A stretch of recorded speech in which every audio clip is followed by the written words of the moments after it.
We see on an island, where a group of hunters face off against several giant monster ants. Their leader gets right up close to one of the ants and says they have to hold them back no matter what, no retreat allowed. But damn, these hunters get overwhelmed real quick. The leader is losing consciousness, and one of the ants is chowing down on his insides. It looks like he's gonna die. But out of nowhere, this dude with crazy strong healing magic saves him just in the nick of time. The leader freaks out because this guy is about to get attacked too, but boom, he gets saved too. And the guy who saved the leader calls on his teammate to finish off the ants. This next guy is a total beast, beating the crap out of those monsters easily. The first group realizes that they were just side characters all along, and these dudes who came to save them are S-rank hunters, the best of the best. They wipe out the red ants easily, but then this even bigger albino ant shows up. The attackers decide to engage the ant, while they leave the wounded leader to the healer. They go all out, using their teamwork to rip off its face and arms. The super powerful warrior uses one of those ripped off arms to obliterate the giant ant. But hold up, there's no time to celebrate because the albino ant army arrives. It turns out the giant ant was just one of many, but these hunters ain't scared, man.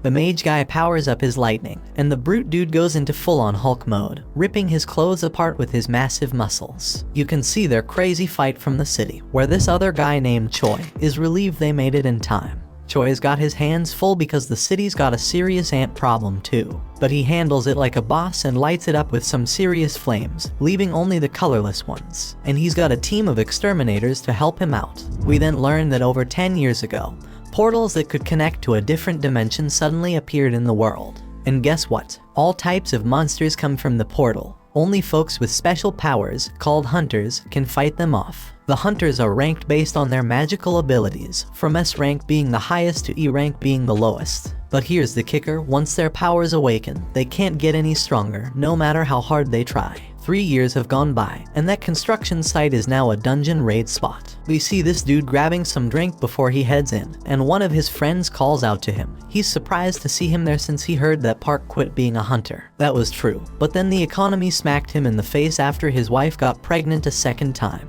So the dude needed to make a ton of cash real quick, and a dungeon raid seemed like the perfect way to do it. We see that our hero has arrived. His name is Jinwoo. He recently joined the group, but they've already nicknamed him the weakest hunter ever. He greets everyone as he walks in, so Park asks why everyone seems to know him, thinking maybe he's some super strong hunter, but it's the complete opposite.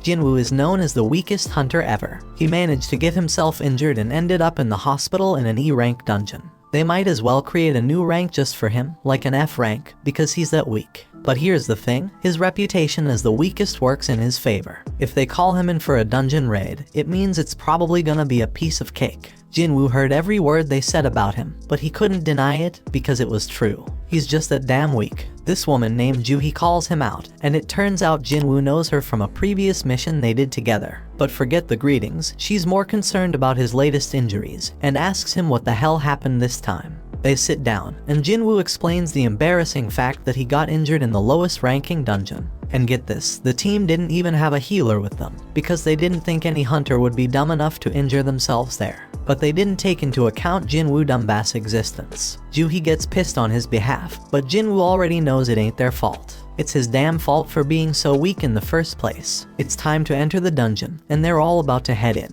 So this dude named Song Cheol suggests he be the party leader for this expedition. No one objects, so he leads the way, and before Jinwoo goes in, he gets a friendly reminder to stick close to the group, so he doesn't get hurt again. Jinwoo's only weapon is a crappy little knife with barely any magic power because that's all he can afford with his measly earnings. But he swears he'll give it his all anyway.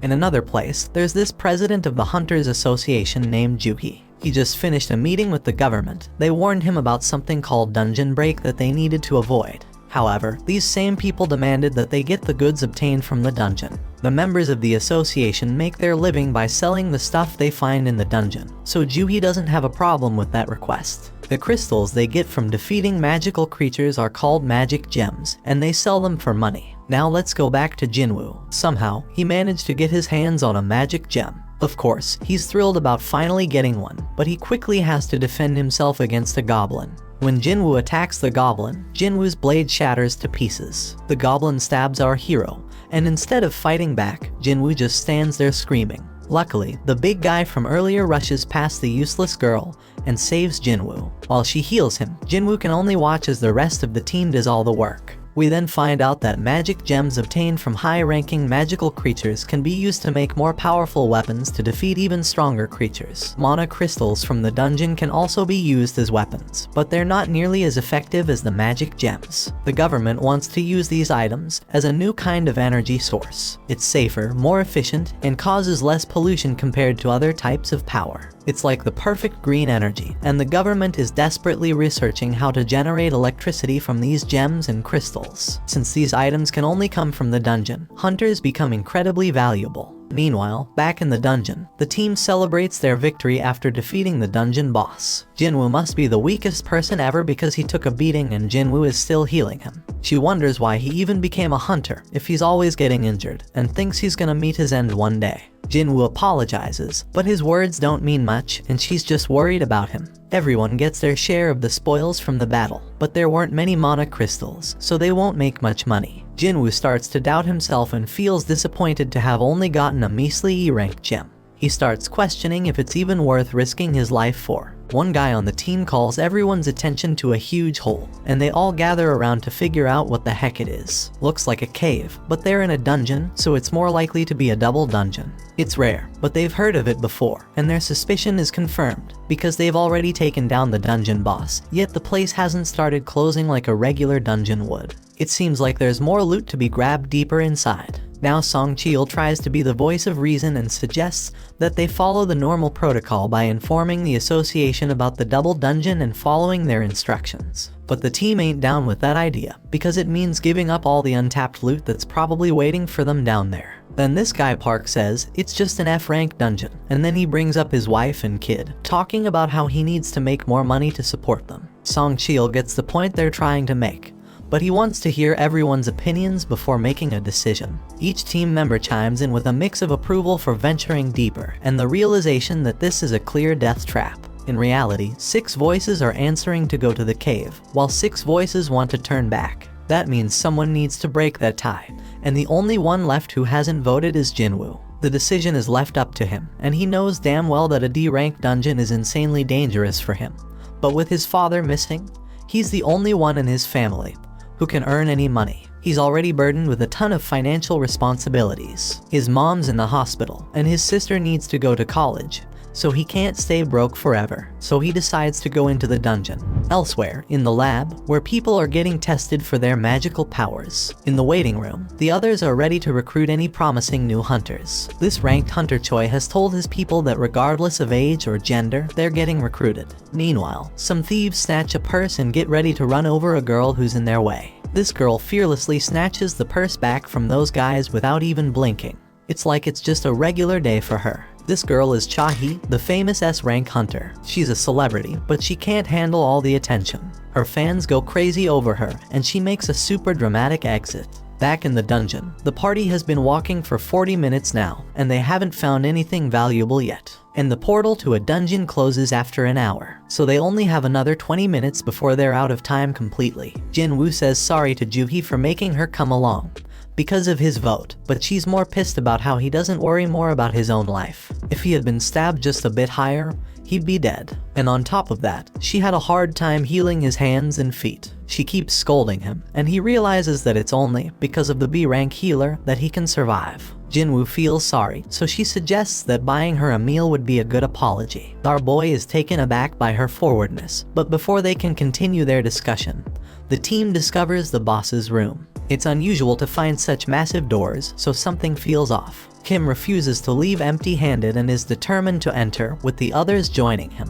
Meanwhile, in the city, a group of hunters are going through an orientation where they watch a video of Gunhee. He explains that the dungeon portal has been around for over 10 years, and there are still many mysteries within. Being a hunter is dangerous, even for the most experienced ones, so they must always be cautious during a raid mission. They can't afford to be arrogant, and the main key to survival is extreme caution. However, this group in the dungeon seems to have completely forgotten those words and is entering a mysterious, dangerous, and unexplored room. These guys act very naturally, as if they're on some amusement park ride, as they've never seen a dungeon like this before. The statues look ancient, and at least 100 years old. Jinwoo is fixated on the biggest one, and Joohee starts feeling uneasy due to the eerie silence. Everyone wonders where the boss is, and Song Chil stares at something that looks like a magic circle on the floor. His attention is drawn to a tablet with ancient writings, containing commandments about worshipping some god. But Song is more concerned about something else. Joohee is certain she saw the giant statue's eyes move as if it was looking right at them. Jinwoo thinks she's just losing her mind, but everyone is shocked when the door suddenly slams shut. One dude on the team, who didn't even want to come in the first place, realizes something's off and tries to bail. But out of nowhere, one of the statues slices off half his body in an instant. Everyone loses their minds, because not only did someone just die, they got taken out so damn fast that nobody stands a chance against that power. Our boy turns his gaze back to the main statue, hoping that it doesn't move as well, but to his horror, it looks back at him. We take a peek into Jinwoo's past. The dude's been through some serious life or death situations. In his first mission, he got separated from his crew and attacked. Another time, he damn near starved to death while trapped in a maze. He's even been injured by some weak magic beast and ended up in the hospital for weeks. Even the lowest ranked, crappiest dungeons pose a real threat to this guy. Most hunters collect gems and sell them to buy better weapons, which they use to take down tougher beasts and earn bigger rewards. But not Jinwoo. He's stuck with a cheap little knife, and if that thing ever breaks during a fight, he's left fighting barehanded.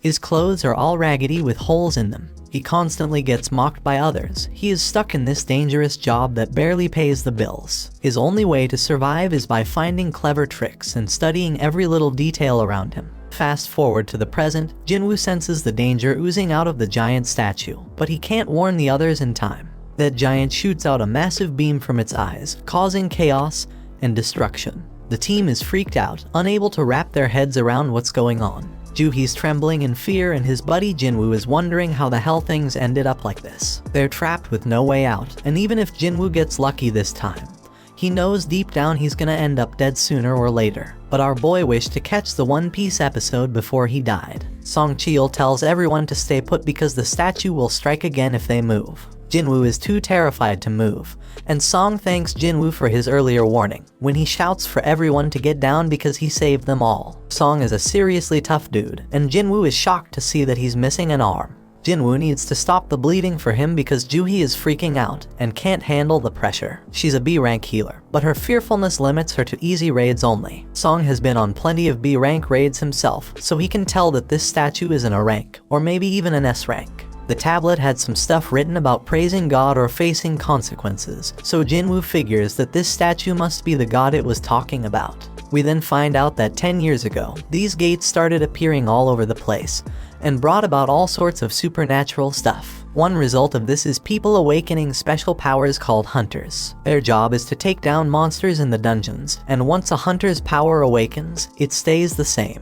At school, Jinwoo's sister tells some girl about how her brother always ends up getting hurt. This girl can't believe that Jinwoo is a hunter and says she'd be a better hunter than him. Back in the dungeon, Song wants to come up with a plan to escape, but this one man gets impatient. He just signed up with some famous guild and doesn't want to die now. This guy is confident that his insane speed will get him out of there. He does have some crazy speed as he takes off running, but the statue disintegrates him, leaving only his fast feet behind. That makes it clear that this statue could wipe them all out in a heartbeat if it wanted to, and it could do it easily. So why doesn't it? Jinwoo realizes it must have something to do with the first command, which is to worship God. Jinwoo gets up, having come up with an idea, and gets a determined look on his face. Song is worried, but amazed to see that Jinwoo hasn't given up on surviving this mess, judging by the fire in his eyes. Jinwoo locks eyes with the statue and manages to prevent it from attacking at the very last moment. Our boy figures something out and tells everyone to bow down.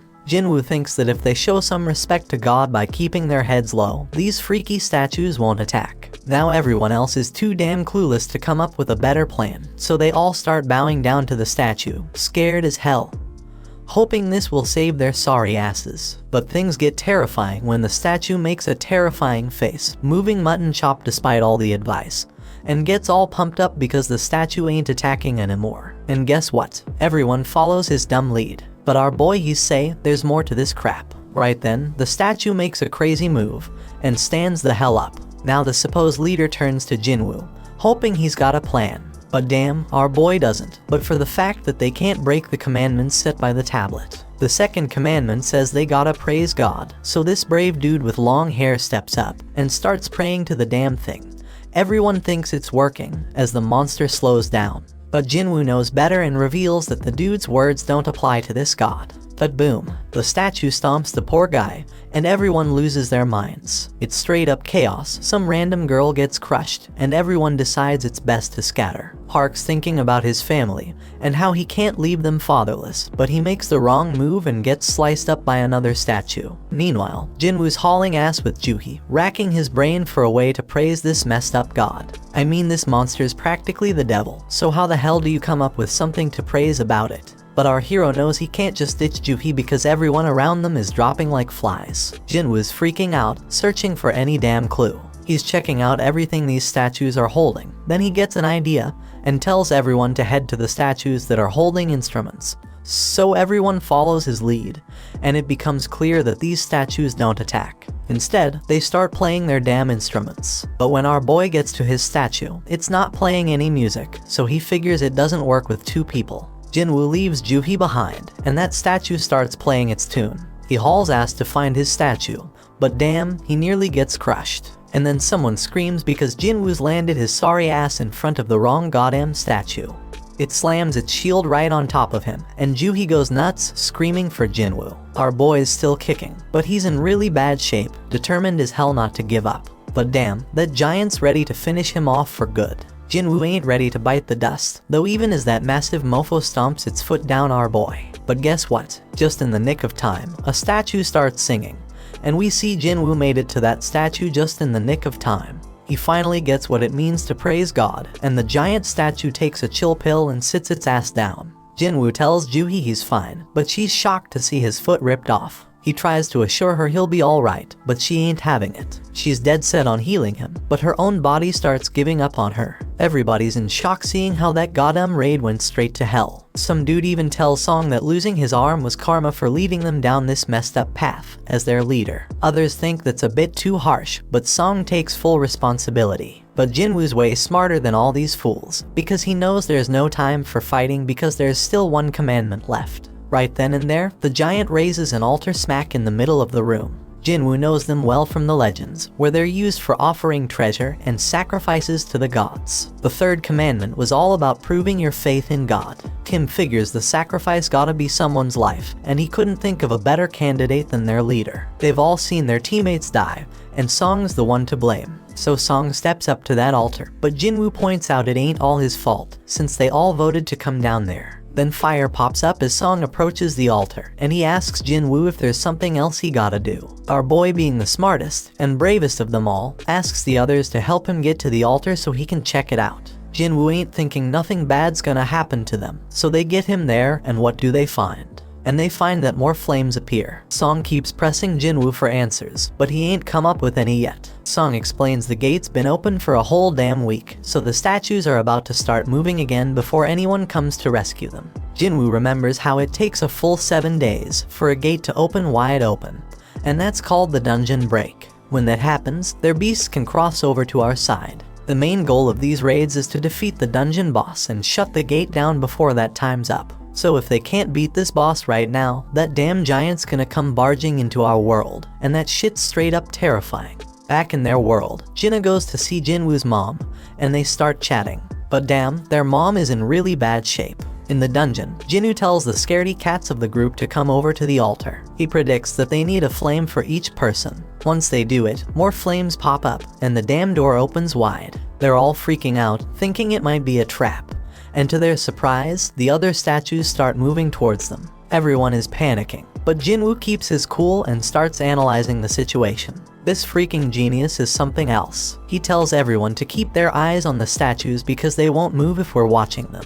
Everyone follows his orders, and shockingly it works. Everyone's doing their best to keep their eyes on those terrifying statues, but then this one chick gives in to fear and tries to haul ass toward the door. As soon as she crosses the circle, her flame goes out, but she manages to make it out the damn door. Song Cheol can't figure out what the hell is happening. The door closed a bit, but the girl made it out alright. He thought we were supposed to stay in the circle, so naturally, he turned to Jinwoo for answers. Jinwoo's just as confused, but he starts analyzing everything again. Those blue flames have been burning out over time. One of the fire ones went out when that girl escaped. The first order was to revere, the second was to praise, and the third was to prove our faith. Jinwoo is damn sure that the door must be a trap. This situation is dangerous as hell, and it's messing with our heads, giving us false hope. It makes him wonder if this is some test of our faith in this god. Jinwoo gets thrown to the ground as the next dumbass decides to make a run for it, and the same shit happens. His flame goes out, the door closes a bit more, and he seems to escape. Kim starts thinking about leaving too, but Jinwoo warns everyone not to move. If anyone else leaves, we won't have enough eyes on the statues to keep them from moving. He reminds everyone that as long as we keep our eyes on those statues and stay put, we'll be safe. Jinwoo shows off his deduction skills once again, saying that the blue flames are like a damn timer, and when they're all gone, we can leave. Kim points out that there's also a chance we'll get trapped when the timer runs out. He admits he didn't expect Jinwoo, the weakest member, to achieve this amount of success. They're only alive thanks to him, but Kim's got a family waiting for him, and he doesn't want to die. He just wants to make it home, and can't risk Jinwoo being wrong. Kim says sorry and bolts out the door. Our boy won't have enough eyes to keep tabs on all these damn statues. Those statues start moving again. Jinwoo ain't about to bite the dust here though. Things are worse than ever, but he reminds himself that he's pulled through tough situations before. But damn, things are worse than ever now. But Song Cheol shockingly tells Jinwoo and Juhee to leave. He predicts that as long as one person stays by the altar, the door will stay open. And since Jinwoo and Juhee have some long lives ahead of them, he insists they should be the ones to make a run for it. Song Cheol wants Juhee to look after Jinwoo, but the poor girl's legs give. Things couldn't possibly get any worse, and Song realizes that Juhee must have pushed herself too hard to heal Jinwoo. Things have gone to the dogs, so Jinwoo tells everyone to leave him behind. Juhee needs someone to carry her ass out of there, and Song's the only one with 2 working feet. Juhee thinks she should be the one left behind, but Jinwoo reminds her about that lunch date they had planned. He hands her his gem so she can treat herself to a meal, and promises to get the change when they all make it out of this dungeon. Juhee won't ditch him, but Sung apologizes and knocks her out. They're running out of time. He apologizes to Jinwoo too, and bolts with Juhee to safety. Our boy can at least find comfort in knowing he's the only one who's gotta bite it, and his only regret is not having a better damn life insurance policy. Our hero grabs hold of a sword, dead set on taking one of these statues down with him. He tells them to bring it on. Those statues go full savage mode, ripping into him as he fights tooth and nail to stay alive. Jinwoo thinks about how he has always been the weakest. He's constantly getting mocked for it, but he's always given it his all. These damn statues ain't letting up, they chop off his arm, and Jinwoo screams in pure agony. He's angry because it doesn't have to end this way after he poured his heart and soul into trying to become stronger. But these statues keep inflicting more pain, and thrash him about further. But despite all the setbacks, he can't help but think about how he gave everything he had to make it this far. He's a fighter, even with just a sliver of life left in him.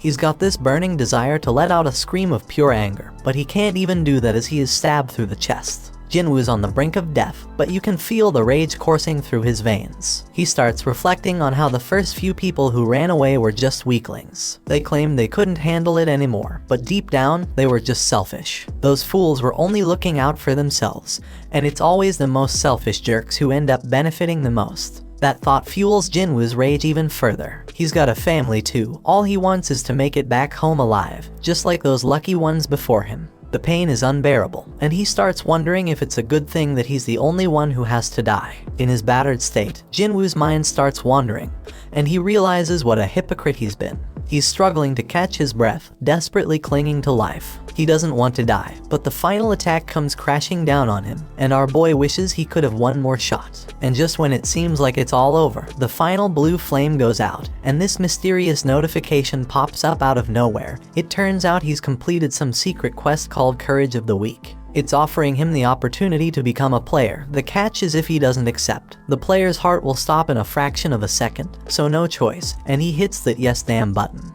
Right at that moment, Jinwoo wakes up in the damn hospital, and he's straight up shocked to find out that he's still got his damn arm. He remembers getting dismembered and all, but here he is, with his leg intact too. No sign of getting stabbed in the chest either, so he starts thinking, was that all just a crazy dream? And just when he's pondering this, some dude named Woo rolls up and introduces himself as the manager of the Hunter Association surveillance team. And that purple-haired dude, yeah, his name's Kang, but they ain't saying why they are there. They do reveal that Jinwoo was unconscious for 3 straight days. And get this, Joohee and Song ain't dead either. Song lost his arm though, so he might have to peace out as a hunter. Joohee's all sorts of messed up mentally, so she's getting psychiatric care. But it doesn't look too good, bro, so she's probably not gonna continue as a hunter. Only 6 peeps made it out alive from that crazy double dungeon they stumbled upon. Being a hunter is always a risky business, but what went down that day was a real tragedy. And here's the real mind-boggler, when another guild showed up later after being alerted by the survivors, and they found just Jinwoo. No signs of the temple or their statues. The survivors all told the same wild-ass story, which is hella hard to believe. Everyone's stories match up perfectly, so nobody's suspecting them. It's a crazy situation. And now, Woo's got this theory. He looks at Jinwoo and asks if he has a second awakening. Woo explains that a hunter's power is determined when they awaken it, and it doesn't change after that. But on some crazy rare occasions, a hunter can go through a second awakening. This mind-blowing event can push them past their previous limits, even to the ORS rank. Jinwoo gets all pumped up, thinking about this, and Woo brings out this meter thing to test Jinwoo's power. Woo figures that if they really went up against an instant-level magic beast as the survivors said, a low-level hunter wouldn't stand a chance. And since there ain't a single monster trace left behind, the most likely explanation is Jinwoo's second awakening. Jinwoo's hyped as hell to hear the results of his mana test. But damn, the results ain't looking good. Woo admits they messed up, and they leave. Turns out Jinwoo only scores a lousy 10 on the test. Even E-rankers usually get at least 70. A score of 10 puts Jinwoo in civilian territory. And to top it off, the dungeon just vanished, so they can't even investigate how Jinwoo pulled off survival. Jinwoo's bummed out by the whole damn thing, but he can't help but wonder why those guys didn't ask about the freaking thing floating in the air. He's freaking out, wondering if he's the only one who can see this, and then he realizes it's like a touch screen or something. Jinwoo remembers getting a message about becoming a player, but his sister interrupts his thoughts. She's all worried about him, so he apologizes and asks if she can see the panel. She can't see it, so he asks if she knows how opening messages in games usually work. Jinna thinks he's gone nuts, but our boy reminds her she used to be a gamer. She gives him the obvious answer, saying he just needs to check his inbox. Right then, a notification pops up saying Jinwoo has a daily quest, which is all about strength training.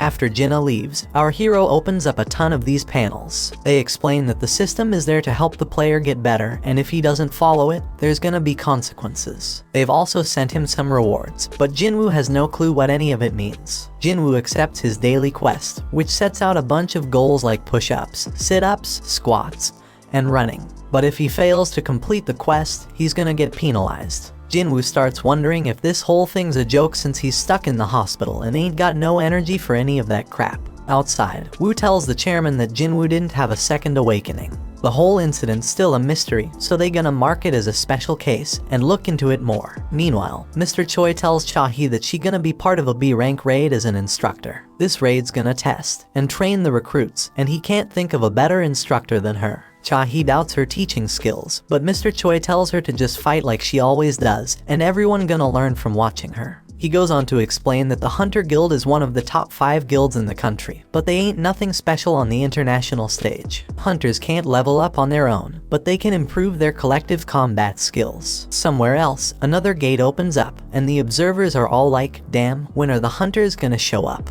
At the freaking hospital, Jinwoo falls asleep as the clock reaches midnight. Then a damn notification pops up, saying he didn't finish his quest, and suddenly the ground starts shaking like crazy. Jinwoo is frigging terrified when he finds himself in the middle of a damn desert, and to make things worse, there's this giant creepy caterpillar monster right in front of him. But suddenly another notification pops up, saying he's got a penalty quest, and he's gotta survive for 4 freaking hours. Back at the hospital, the nurses are all like, where the hell is Jinwoo? Because he's nowhere to be found. Little do they know our hero is stuck in some other dimension, running for his damn life. The giant caterpillar thing is closing in on him, and he's like, oh shit, because there's more than one of them. And if that ain't bad enough, Jinwoo still has 2 hours to get his ass back to the hospital. The nurses keep searching for him, they are all worried. Meanwhile, poor Jinwoo is running his ass off, knowing he's running out of time. The caterpillars are getting closer and closer, but just as the clock hits the deadline, Jinwoo finds himself back at the hospital. The notification confirms that he completed the penalty quest, but Jinwoo is so drained that he ends up puking and passing out. He gets another reward, but he's out cold and has no idea. Later on, Jinwoo tells his sister that he's healing up nicely and might be able to go home soon. So he gets dressed in his fancy tracksuit and heads outside. Over in another place, Juhi gets a request to join a raid, because some D-rank gate has shown up. The other guilds are busy, and Juhi can't bring herself to agree to go. On the other hand, Juhi gets some good news that Jinwoo has woken up from his coma. Juhi is all nervous and shit as she goes to visit him, but the nurses are like, he's running again, just like every day since he woke up. Outside, Jinwoo is thinking about how it's been 4 days since he woke up, and he's learned a few things. First off, those pop-up windows he's been seeing are for real, not some crazy hallucinations. And when he completes his daily quest, he gets 3 types of rewards. One is full recovery, which he uses now to shake off all that exhaustion from running. Then there are ability points, which he can use to boost his skills. Currently, our boy can totally feel the difference. He's got some serious power now. So this dude Jinwoo, he's got mad skills with inventory screens. Jinwoo takes a moment to think about how dang strange his life has just become and points out how it's like a freaking video game. But while he was messing with his screens, everyone around was just gawking at him. Anyway, this dude completes his daily quest and gets a random loot box as a reward. And guess what? Today's loot is a mysterious key. Usually, he just gets useless junk like pens and bandages, so this key is a total surprise. Then he gets a notification saying the key is for teleporting to some instant dungeon, with a location and all. Now Jinwoo doesn't know what the heck an instance dungeon is, but based on everything that's been going down, he figures it's some kind of event to help him get stronger. In this world, these things called gates open up all the time, and they even get a news report to keep track of them. Jinwoo goes to see his mom and remembers when he found her passed out. Turns out she's got this messed up sleep disease called final rest, and it showed up when the gates appeared. Some people say it's because of the constant exposure to mana. Modern medicine can't do much except keep them on life support. Jinwoo busted his ass to make enough money to become a hunter so he could pay for his mom's treatment. He told Jinna that he'd soon be able to afford their mom's treatment, but she was scared shitless about how dangerous being a hunter is. Jinwoo tries to reassure her that things will be okay from now on and tells her to trust him.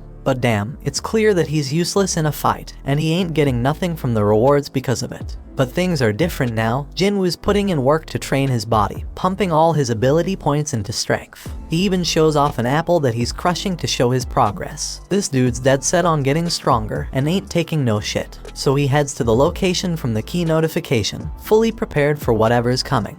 And if shit gets too real like it did in that raid, he'll just haul ass and run away. When Jinwoo pulls out his key, bam, a freaking keyhole appears out of nowhere. Jinwoo uses the key to unlock it, and boom, a mysterious gate shows up. So he walks through it, and guess what? A notification pops up saying he's in an instance dungeon. The exit's sealed off, but regular folks don't even notice it. Turns out this place is like a whole other dimension, and these instance dungeons ain't like your regular dungeons. He thinks it's kinda like a red gate, but he ain't got much info on those since he's never been in one. Jinwoo realizes he can't just run like he planned, and then another notification pops up. It says the only way out of this joint is by beating the boss or using a teleportation stone.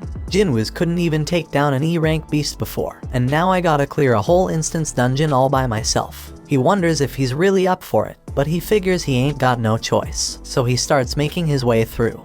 But damn, Jinwoo's confidence starts to fade real quickly. And it ain't without reason, because a bunch of goblins show up right in front of him. Jinwoo gets a flashback of when he got stabbed, and these goblins come at him. These little suckers are relentless, they're swinging and charging like crazy, but Jinwoo's doing a good job dodging and blocking them. But damn, he gets overwhelmed eventually. But you know what? Jinwoo gets pissed off and straight up stabs one of those goblins. He's feeling more confident after that, so he takes out the other two like it's nothing. Jinwoo can tell he's getting stronger, but out of nowhere, this beast shows up. It shatters his freaking dagger like it's made of glass. Jinwoo can sense this monster is way stronger than the goblins. As this creature stares him down, his legs freeze up. He's thinking, what the hell? Am I scared? Because he didn't think he was traumatized from the raid. But his legs keep trembling, and this monster starts its attack. Jinwoo barely dodges it, but it manages to scratch him. He ain't got no healer with him, so if he gets injured again, game over for him.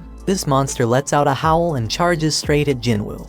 Jinwoo is dodging like a ninja. He can't believe how damn light he feels. The monster tries to come at him again, but Jinwoo ain't taking that crap no more. He's done being a pushover and decides to throw a powerful punch. Damn, he can't believe how much stronger he feels after beefing up his strength. Sure, the monsters still got the upper hand, but Jinwoo ain't giving up without a fight for his damn life. His attacks ain't doing much though, so he's gotta focus on evading the monster's strikes. Now Jinwoo's at a loss for what to do next. He realizes he can't handle this alone, so he bolts because he ain't got no party or healer. All he's got in his bag is water and food, and he wishes he had a weapon with some magical mojo. But then, Jinwoo gets a freaking brilliant idea. He checks his inventory and pulls out a sword at the freaking last moment. And boom, he slices that monster in half with a sword. Jinwoo has no freaking clue how the sword ended up in there, but he remembers Kim saying he dropped 3 million on it. That's a weapon Jinwoo could never afford. But who the hell cares? It's an emergency, so he decides to make the most out of it.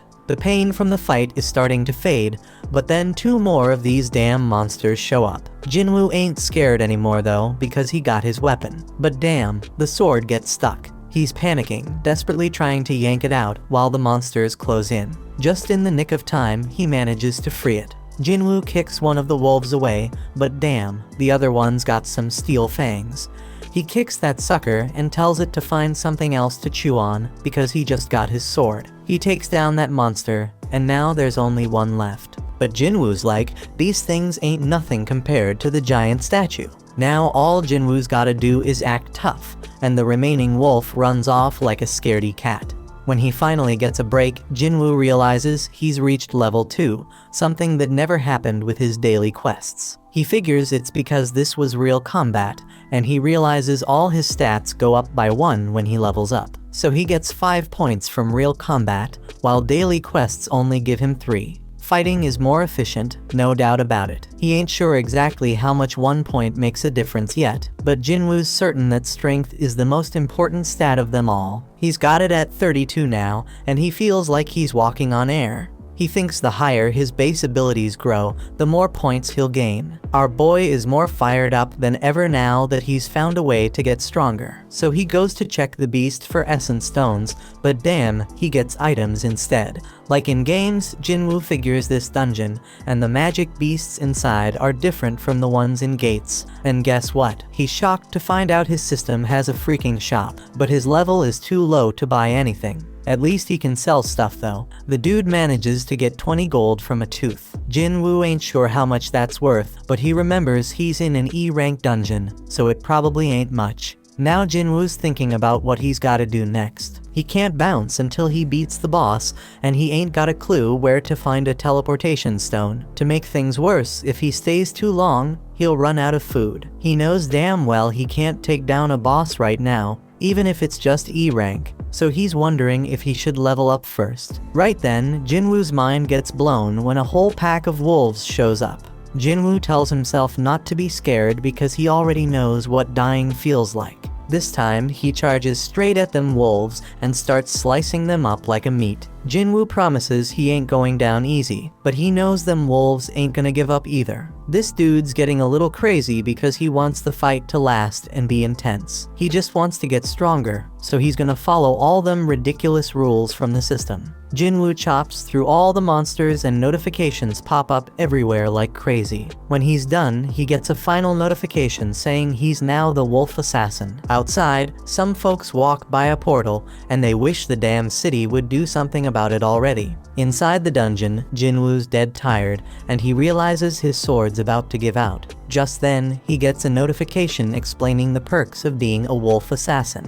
Jinwoo gets a 40% boost to all his abilities when fighting animal-type monsters. And guess what? When he checks his inventory, he finds a whole bunch of fangs and a cloak. But here's the real kicker. He also finds a teleportation stone. Jinwoo thinks about using it to bail, but he hesitates because he might never get this easy of a chance to get stronger again. He's got no clue what's gonna happen to this dungeon when he leaves. It might just vanish into thin air. It could be like some limited time event in a game and vanishing without a trace. Faced with this tough decision, Jinwoo decides to keep moving forward. Meanwhile, Juhee gets a call from the Hunter Association saying there's been a dungeon break at a gate nearby. They're running low on healers, so they need her help. Juhee feels guilty because she turned them down before, but now she's like, damn, Jinwoo worked his ass off, I gotta step up. While Jinwoo's still fighting in the dungeon, he realizes the higher his level gets, the easier it is to kick monster ass. Plus, the text describing them starts changing colors. White means they're weak as hell, orange means they're on par with him, and red means they're seriously strong. Those wolves that were red before, now they're white. That means Jinwoo has seriously leveled up like he's become a beast. Jinwoo knows there's this one monster lurking downstairs that he can't mess with at his current level. His perception skills are on point now, and he can feel something straight up terrifying down there. This monster is so damn powerful, it's giving him mad goosebumps. Jinwoo's sword is almost done, and he ain't see any more room for leveling up in this area. But his whole goal is to get stronger, so Jinwoo decides to just go down the damn stairs. When he reaches the bottom, bam, something attacks him with lightning speed, and he barely has time to react. Jinwoo's sword snaps in half, and this massive serpent pops up in front of him. Damn, Jinwoo's mind is blown, because even with all his leveling up, this beast's name is still orange to him, which means it's insanely tough. It's crystal clear that this snake is the boss, and there's no way his sword can pierce its thick scales. He knows for sure that fighting without a weapon would be a death sentence, so when the snake strikes, Jinwoo goes all out with his sword. This colossal snake knows how to pack a punch, so Jinwoo needs to figure out a way to get around its defenses. But damn, this thing's armor is hella tough, so all Jinwoo can do is run for his life. The snake whips its tail like a straight-up badass, and Jinwoo knows he's screwed if he gets hit. He does his best to block it, but he takes some serious damage. This creature doesn't quit. Jinwoo gets tossed around like a rag doll, and he even has a train launched at him. Our boy thought he had gotten stronger, but it wasn't enough. The train barely misses crushing him, and Jinwoo starts questioning himself. How much stronger does he gotta get before he stops being the laughingstock? He remembers when people called him the weakest hunter ever, and it hits him hard. Song was the one who spilled the beans, and he pumped up Jinwoo to prove them all wrong. As this snake straight up overwhelms him with its crazy power, tossing him into a whole new area, Jinwoo has an epiphany. He got stuck with that nickname because he was weak, the same reason he got mocked. Jinwoo takes a second look and realizes that those with mad strength always have the upper hand in any situation. But the powerless ones ain't got nothing to do around the strong except shake in fear and stand around like losers. The weaklings always get looked down upon. You might be smart, creative, and caring, but when you face some serious strength, none of that's gonna save your sorry ass. Jinwoo figures out that being kind won't get him anywhere, so he's gotta toughen up. With this newfound determination, Jinwoo straight up jumps on that snake. The ferocious monster throws him off, but Jinwoo swears to himself that he'll get stronger, and suddenly his body starts glowing. Jinwoo dodges the snake again like a boss and strikes it with his sword, but he's even more determined now. He compares what he's feeling right now to the terror he felt during that raid, and declares that this is gonna be way easier than that day. Jinwoo pulls off this sick move, using his sword to ride the snake again, but then he tosses it aside all shaky, and grabs that beast with his bare hands. Jinwoo admits that he's been laser focused on boosting his strength ever since he got that leveling system. So he decides to rely on that now and starts crushing the snake's tough scales. The snake's trying to shake him off, but it's too damn late because Jinwoo knows he can kill that sucker. Jinwoo straight up demands the snake to die, using his crazy physical strength to defeat it. Then boom, he gets a notification saying he leveled up multiple times, and our hero bursts out laughing. He's like, damn, I really got stronger. We see the aftermath of this epic battle. Another notification explains that he just kicked the Swamp King's ass. He gets this badass dagger made from the serpent's fangs that's twice as powerful as Kim's sword. It even has paralysis and drain effects, oh, and he also gets this toxic potion that'll make his skin tough as nails, but mess up his muscles permanently. Now the dungeon turns into a train station, and Jinwoo realizes he beat the whole damn thing by himself. He's walking around with his broken sword, but there's nobody in sight. Some soldier tells Jinwoo to find shelter, but he quickly figures out that Jinwoo is a hunter. The soldier's like, my bad, let's go kick some ass together. There are monsters all over the place, so Jinwoo figures it must have been a dungeon break, and some magic beast came out of a portal. The soldier says they handled most of the situation, but there's still one huge badass monster left. Jinwoo's perception ability has gone through the roof, and he can sense where the boss is. We see this massive golem wrecking shit, and the people are scared as hell it's gonna get worse. The hunters are struggling to fight it, and the leader tells the healers to focus on keeping their tank alive. The healers are all like, "We're doing our damn job," and the tank wonders what the damage dealers are even doing. The damage dealers are giving it their all, but the golem's defense is insane. And to make matters worse, they don't have enough hunters who can use magic. Jinwoo expertly analyzes the situation and realizes that this group of hunters was put together in a hurry. No wonder they ain't working together. He uses his perception again and sees their ranks. 2 A ranks and 2 D ranks. One of those D ranks is a tank, which explains why they can't take down the golem. This battle's been going on for a hot minute, and then he checks out the healers and is shocked to see that Juhee is one of them. Juhee gets told by one of the hunters to pitch in and help. She reminds her that she's supposed to be a B rank healer, but then she snaps out of her fear and casts a spell. And the hunter's like, "Stay focused, girl." But poor Juhee can't shake off those creepy memories of the giant statue, so she loses her concentration again. Jinwoo notices she's still freaked out, but he doesn't blame her, because he's feeling the same way. Then it hits him that things have actually changed. This golem is a weak-ass D rank boss, way weaker than the one he just fought. The hunters start freaking out because they're losing the battle real quick, and they realize they ain't got a chance without a higher ranked hunter. That's when Jinwoo gears up for an attack and figures out that they can take down the golem if they can just break through its defenses. Jinwoo plans to lend them a hand by using an attack strong enough to pierce through the stone. Jinwoo hurls his busted sword with so much force that it straight up shatters the golem's shield, and the hunters start wailing at it. They barely lay a finger on it and manage to bring it down. They can't believe they actually did it, but the tank guy ain't convinced. He's all like, "None of our attacks were doing squat before. What the hell broke that thing's defense?" He's dead certain it wasn't any of them because they couldn't even scratch the damn thing. Then he spots the sword lying nearby and puts 2 and 2 together. He realized that this sword was the reason, but couldn't believe it. I mean, this was a boss-level golem that even 10 hunters couldn't touch, and now it's taken down by some old beat-up sword. He asks if anyone saw who threw the sword. The soldier explains that it was the fisherman they brought with him. But here's the kicker: the hunter's gone missing, and the tank stares in utter disbelief. This person had some next-level power, and he couldn't help but wonder how high-ranked this mysterious hunter was. Jinwoo dipped out of the area to keep his power on the down low, and he's like, "I didn't think one attack would do that much damage." Our hero might not even realize the extent of his power, because he figures the monster must have been seriously messed up before he struck. The battle's done, and Juhee's wondering if it was Jinwoo who came through in the clutch. Some time passes, and we see the nurses at the hospital gossiping about Jinwoo's rank. They're all talking about how he looks pretty average, but damn, that dude is seriously ripped. In Jinwoo's room, our boy is grinding hard, hustling through his daily workout routine.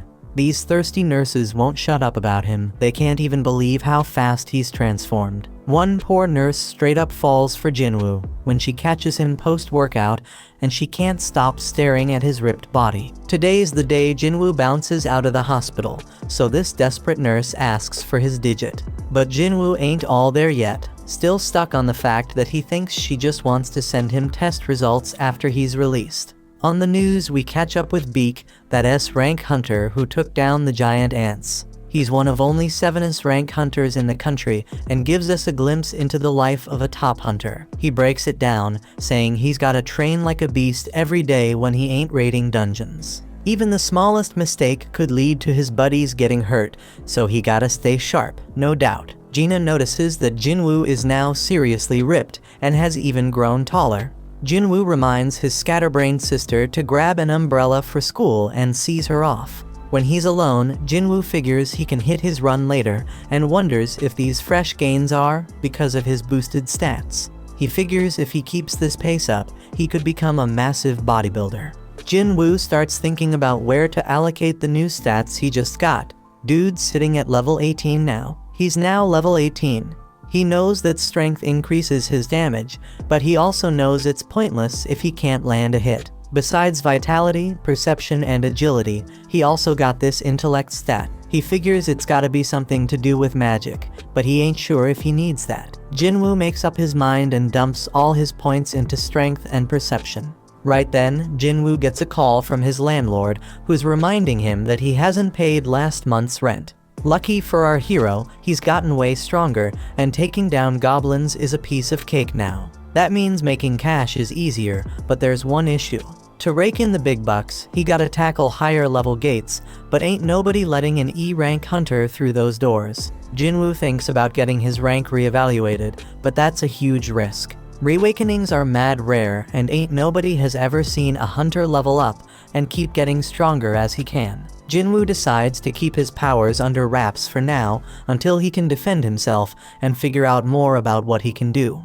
Then out of the blue, Jinwoo is shocked by a job listing and bolts off. The dude's hustling with his daily training to score some reward, and he links up with this hunter named Hung. Hung apologizes to Jinwoo because his crew thinks he's the weakest hunter ever, but Jinwoo plays it cool and lies, saying they ain't wrong. Hung explains they're heading into a C-rank dungeon, but they need at least 8 people to enter. They need Jinwoo to meet that quota, even if he's just an E rank, but Jinwoo ain't gonna do any fighting. Hung's like, you won't get no rewards either, but we'll hook you up with 2 million yuan. Our hero peeps the situation and sees they have 4 C rankers and 2 D rankers. Jinwoo agrees to join, and Hung explains that his gig will be to carry supplies. They must not have a healer because they gotta haul med stuff. Hung adds that it's tough for independent parties to snag healers. Jinwoo's a bit worried because this party's full of tanks and damage dealers, but he's like, screw it, I'll sign the contract anyways. A 20-year-old D-rank hunter named Leo was introduced, and Jinwoo figures he must come from a loaded family given his fancy gear. Leo wonders if Jinwoo can handle lugging around all the heavy supplies, but Jinwoo assures him he'll be fine. Leo has no clue that Jinwoo's a beast, and he's tripping if Jinwoo can handle carrying all that heavy crap. Leo starts spouting off about the president overseeing the construction site they're at, blabbering on about how the guy skipped town after swindling 900 billion yuan, leaving everyone astonished. They all roll up to this freaking massive gate and start thinking if it's really just some C-rank dungeon. Leo questions if they'll be alright, so Jinwoo explains that the size of the gate ain't that important. What really matters is the magic power flowing from inside. And that's what the Hunter Association uses to assign ranks. Anything above a B rank, the big guilds take care of, so this C rank joint shouldn't be too much of a challenge. Jinwoo knows all this because he's been a hunter for a while, but he realizes he ain't never actually tackled a C rank dungeon before. They step through the gate and use the light to check things out, but damn, they're shocked to find there ain't no magical creatures in there. Most dungeons are lit up with glowstones, but this one's pitch black. The darkness reminds Jinwoo of the entrance to that temple, so he starts telling Leo about all sorts of stones. There are these essence stones that hunters nab from magic beasts, mana stones that can be mined from dungeons, and glow stones that light up the damn caves. Jinwoo shuts down that chatty kid real quick and spills the beans about some crazy magic beasts lurking in this dungeon. They're keeping a low profile for now, but our boy's got a hunch. He figures these beasts are like bugs and tells everyone. Everyone freaks out when they realize they're stuck in an ant's nest and can hear those monsters getting closer. Jinwoo says the beasts are above them, so the crew starts going all out, attacking like mad. Hung steps up and uses his taunt skill to draw most of the aggro, and Jinwoo is amazed by their badass leader, who's a C rank. Leo wants to join the fight, but their mage holds him back, saying he's got a trick up his sleeve. After a suspenseful countdown, the mage unleashes a wicked blast. Jinwoo analyzes the situation again, and he can see these hunters have some solid teamwork going on. As for Leo, his gear compensates for his lack of skills. They're all holding their own, but Jinwoo's got this nagging feeling that something's off. He quietly destroys one of the ants, and the fight ends shortly after. Hung declares their victory, and everyone grabs their share of the loot, except Jinwoo. Hung gives props to Jinwoo for saving them a ton of trouble by spotting those ants. Jinwoo's like, no, just followed my instincts. But then Hung noticed that some of the ants were messed up, and it wasn't from swords or magic. He thinks maybe some other magic beast got to them, but that would mean there's something even stronger lurking around here. Several ants were torn to shreds, so Hung wondered what could be big enough to take them down. Leo spills the beans about how his pops hooked him up with a bunch of sick gear for his first raid, and Jinwoo's stoked to hear that. He ain't sure why yet, but he tells Leo they gotta be extra careful. Over in another spot, a dude working out gets startled by a loud noise of destruction. But don't trip, someone tells him to chill because it's just their guild master training, and turns out it's Beak. This dude is a beast, and the kid's jaw drops when he sees Beak smash through a massive stone with just one hit. Beak doesn't even flinch, and says it wasn't even a good warm-up. Back in the dungeon, Leo's still worried about Jinwoo carrying everything. But Jinwoo's like, no man, getting paid to not fight? That's a sweet deal. But deep down, our boy's thinking might be too good to be true. He does some more thinking and realizes this crew is battle-tested, but ain't got no healer. Plus, they needed more members to meet the party quota. The group gets worried because they've covered a ton of ground in the dungeon, but haven't come across a single healthy critter. The dungeon boss gotta be alive though, because the gate would have closed if it wasn't. They stumble upon a bunch of webs and figure out that the boss's lair must be through that tunnel. They go through the tunnel and damn, they find a crazy load of mana crystals. Now these crystals ain't as valuable as essence stones, but we're talking at least 1 billion worth of crystals. One of the hunters even says that Hung's brother would be hella jealous of this find, but they shut him down real quick. Hung's got some hidden motive, they think, because his brother can't always be right.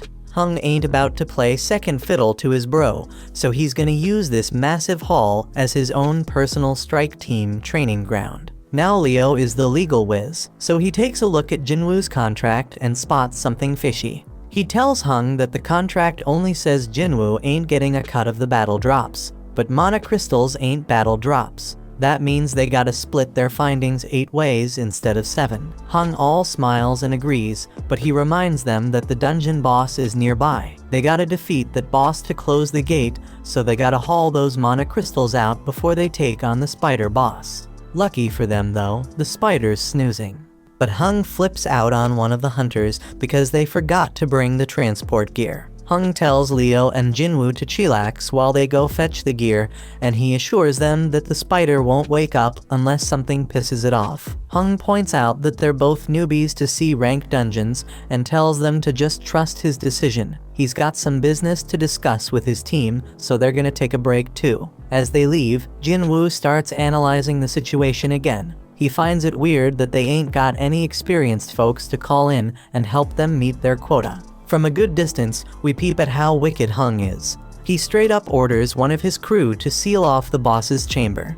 The dude follows through, and Leo realizes they got backstabbed. This is exactly what Jinwoo was worried about. He remembers how Song warned him that there are some real crooks in their line of work. Raiding dungeons is no joke. Accidents happen all the time. And in that chaos, crimes can go unnoticed. Ain't no security cameras in these dungeons, so as long as there ain't no survivors, there won't be no evidence. Leo is pissed that these dudes are really willing to throw them under the bus for some mana crystals. He's starting to regret even bringing up the damn contract. But Jinwoo ain't falling for it. They were ready to off them at any moment if they stepped out of line. Now their main concern is the boss that just woke up, and Leo tells Jinwoo to fall back. Jinwoo spots an exit, but he quickly realizes that Hung already knows about it. The spider's wide awake now, and Jinwoo realizes this C-rank beast is on a whole another level. But hold up, our boy ain't about to back down. He takes charge, telling Leo to stay out of the way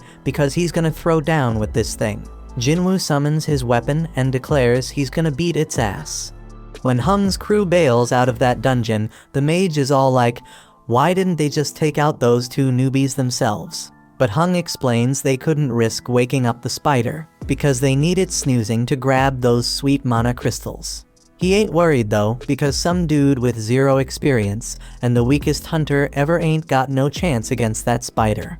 The plan is to wait for the spider to chow down on them and pass out again. They can't go in guns blazing, because it would wake the spider up, but Hung knows about this little path above the cave. Worst case scenario, the spider doesn't pass out after munching on the newbies. If their crew can't nab them mana crystals, their group will at least swipe Leo's gear, which is worth a fortune.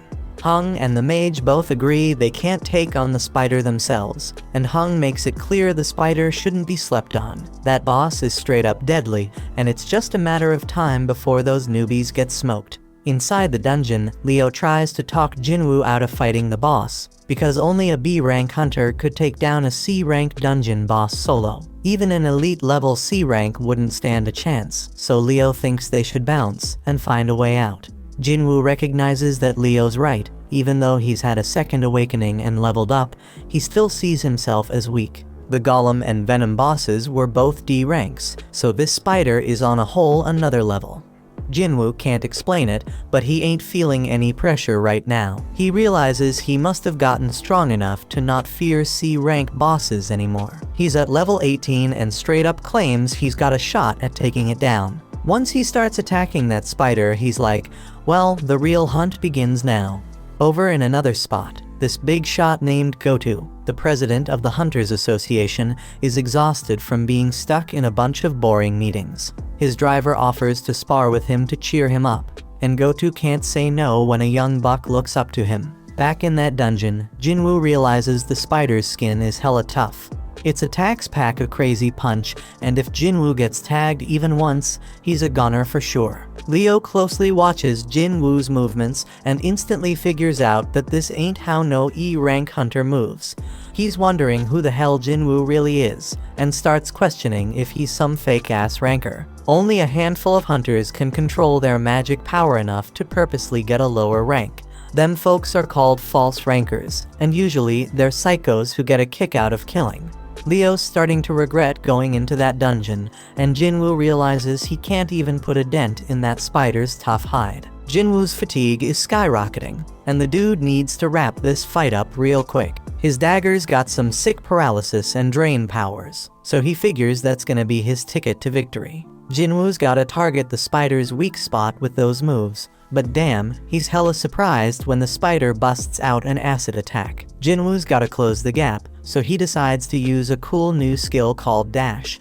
He uses it to smack that spider right in the face, but his dagger's debuffs don't stick.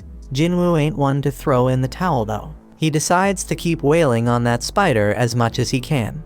Dude's pushing himself harder and harder, but his fatigue catches up to him, and that spider lands a nasty hit. Jinwoo's about to get squashed, but guess what? He remembers he's got a reward left from his daily quest, so he cashes it in and fully recovers. Leo's freaking out, thinking Jinwoo's a goner, but our hero ain't done yet.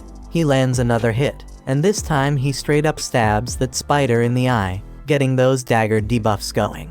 Jinwoo ain't wasting this chance, so he stabs that spider over and over, keeping those debuffs going strong.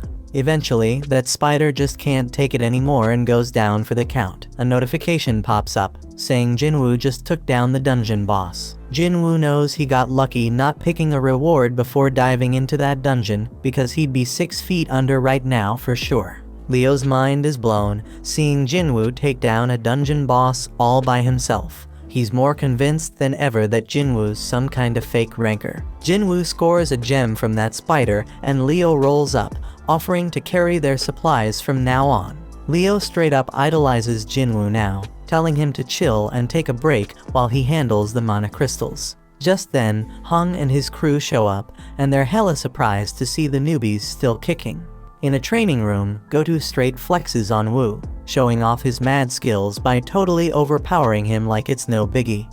Gotu gives props to Woo, saying he feels way better now. Woo's mind is blown that the prez ain't even rusty. Gotu explains he ain't as strong as before, but he can tell Woo's been grinding hard. Woo acknowledges that training can't level up a hunter, but it can level up their skills. Gotu points out that a hunter's gotta be physically and mentally strong, especially in dungeons where you have the worst kind of people lurking. Back in the dungeon, Hung's crew concludes that the newbies only survived because this spider must have been dumb as a rock. They straight up clown the spider for losing to low-level hunters. Hung spills the beans to Leo that he knows Leo's from a rich family, but Leo's like, who cares? That's when Hung drops the bomb and tells Leo he's only getting one chance. He tells Leo to straight up off Jinwoo. Hung's like, usually we kill the people we recruit for our party so we can keep all the loot ourselves. But hey, if Leo agrees to join us, we won't off him. If Leo says no, we'll just kill them both. Hung thinks Leo might be a threat because he has some crazy gear that gives him superpowers to take down the spider. He'd rather not test that theory, so he wants to talk Leo into taking on weak-ass Jinwoo. Hung's stoked when Leo starts heading toward Jinwoo, but then he's all shocked when Leo ends up taking Jinwoo's side. This evil group decides to straight up end their lives, and Hung's wondering if the newbies ever had to off any peeps before. Right then and there, Jinwoo gets an urgent mission, and it's straight up wild because he gotta take out 6 enemies in front of him. Now the gang decides to go after the weaker one, so the mage attacks Jinwoo. Leo's all worried about his new buddy, and freaked when he sees how messed up Jinwoo is. Meanwhile, one of the group members, Chahi, was told to brag about how amazing she was. They struggled with a rank beast, but she took it down in a flash. These girls feel lucky because they are in 2 of the sickest guilds around. After all, there are all sorts of messed up stories about the other squads, like those strike teams with crazy high death rates. Back in the dungeon, Hung's like, it's game over, Jinwoo's done for. Jinwoo starts beating himself up for forgetting, and reminds himself that this world is all about survival of the fittest. It's a world full of shady tricks and backstabbing. He's straight up fuming because he forgot this truth and realizes he got numb to it. Jinwoo's chilled out now, and he's thinking about how he straight up messed up because he was careless and too damn cocky. This level system is pushing him to kill, so he's wondering if it needs him alive for some reason. He figures this system ain't just being nice, it wants him alive. But that's not all, it also wants him to be strong. So Jinwoo's like, if this system wants to use me, then I may use it right back. He tells the crew that they remind him that the weak ones are the ones who bite the dust in the dungeon. They are stoked to hear the weakest hunter knows how it goes, but Jinwoo points out that they better be ready for when this rule doesn't work in their favor. One of them ain't cool with Jinwoo calling them prey, but Jinwoo wastes no time showing them what he means. Everybody's straight up shocked when this dude's head gets sliced off, and Jinwoo's like, that's one down, as the kill count pops up on the updates. Jinwoo just realized he straight up murked someone, but he knows damn well he would have been 6 feet under if he hadn't. Ain't no turning back now because only the strong survive. The crew snaps out of their shock, seeing an E rank take out one of their D ranks, and they come at Jinwoo with all they have. But it's all futile because Jinwoo starts shanking them one by one. His debuffs kick in, and he takes out 2 more suckers. The archer is the next to bite the dust under Jinwoo's wrath, followed by the mage. Now there's only one left, and Leo's mind is blown, because Jinwoo's way stronger than when he faced the dungeon boss. Hung buffs up his body and thinks about how he is certain that Jinwoo is tired after dealing with the boss and 5 other hunters. Plus Hung's made his body as tough as steel, so he figures Jinwoo's dagger won't even scratch him. But Hung starts his attack, and our hero catches him off guard with his lightning speed. Jinwoo knows Hung's a beast, but he drops a bombshell on him. He crushes him and reveals he's been leveling up this whole damn time. Hung realizes Jinwoo ain't an E rank and tries to bribe him with double the cash. But Jinwoo ain't having none of it, because this dude tried to off him 3 times. Jinwoo mocks him, saying he won't get away with it, and Hung tries to threaten Jinwoo one last time. But Jinwoo reminds him that Hung himself said whatever goes down in a dungeon stays in a dungeon. Hung tries to play tough one last time, but Jinwoo straight up ends his sorry ass. Jinwoo's mission is accomplished, but the whole dungeon starts to crumble because they took down the boss. When they make it out, they're the only ones left standing after the spider showdown. The official ain't buying it because they're the lowest level peeps, but she gets distracted by some used gear. Jinwoo can't believe he's getting rewarded for the bloody mess he just caused, and he realizes he gained a skill that scares the crap out of enemies and cuts their abilities in half. The no-nonsense official concludes that Leo survived because of his gear and assumes Jinwoo, the E-rank scrub, just hid somewhere.